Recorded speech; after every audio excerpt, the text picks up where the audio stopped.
My name is Mohammed Elsharif, and I've been doing a few community works, since the last 20 years, really working in Bristol, working with different communities. The main work I do now, working with a group called Muslim for Bristol, which is a social action group.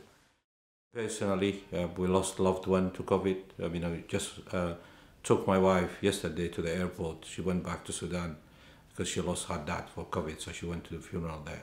And that's really personal and very painful, loss of life. But also we lost a lot of friends and families back home and here in the UK. That's other things for us being from a migrant communities now. We lose people in our country of origin, but also we lose loved people here in the UK.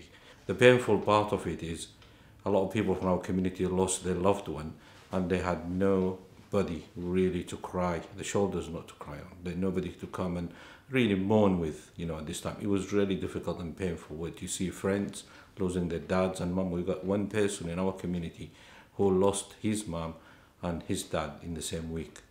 And we weren't able to go and just really give him that support he deserved.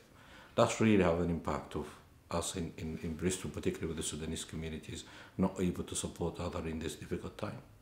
It's really genuine there. People have their own concern about the vaccines, and it's really understandable.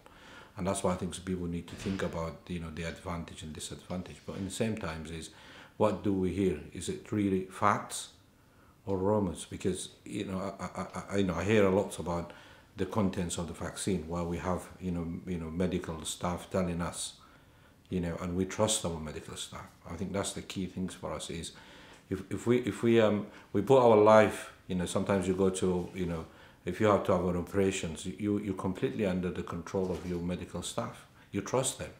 You put your life in that situation, so you may die. If you have an issues around the contents or the religious element to it, there are religious people who can really explain. So yes, there is this worry, but also there is answers. There's very clear answers from trusted professional people to all of the worries we see in the media.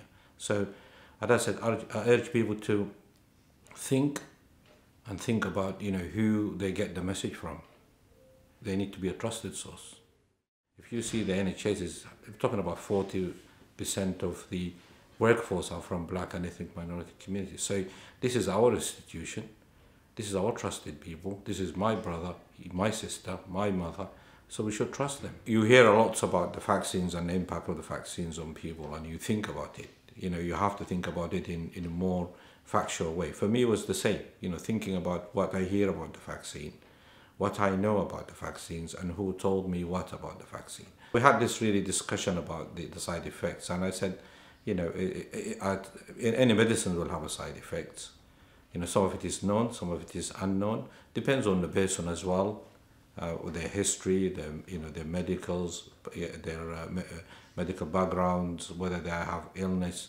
So it's very hard to tell. But what I know, I spoke to a lot of people who are involved in the vaccine, and they're sure they did as much as they need to do to ensure the vaccine is safe. So I am here today. I did take the vaccine, trusting my medical staff. I think the vaccine is the only way out, and that's really encourage people to just really, think about how it's important for us really to go back into that normal life. As I said, we lost even that personal connections. Not able to, people grieve, not be able to celebrate, not able to see each other, and the vaccine is the hope. And I really encourage people really to take up the vaccines if we want to go back into that life.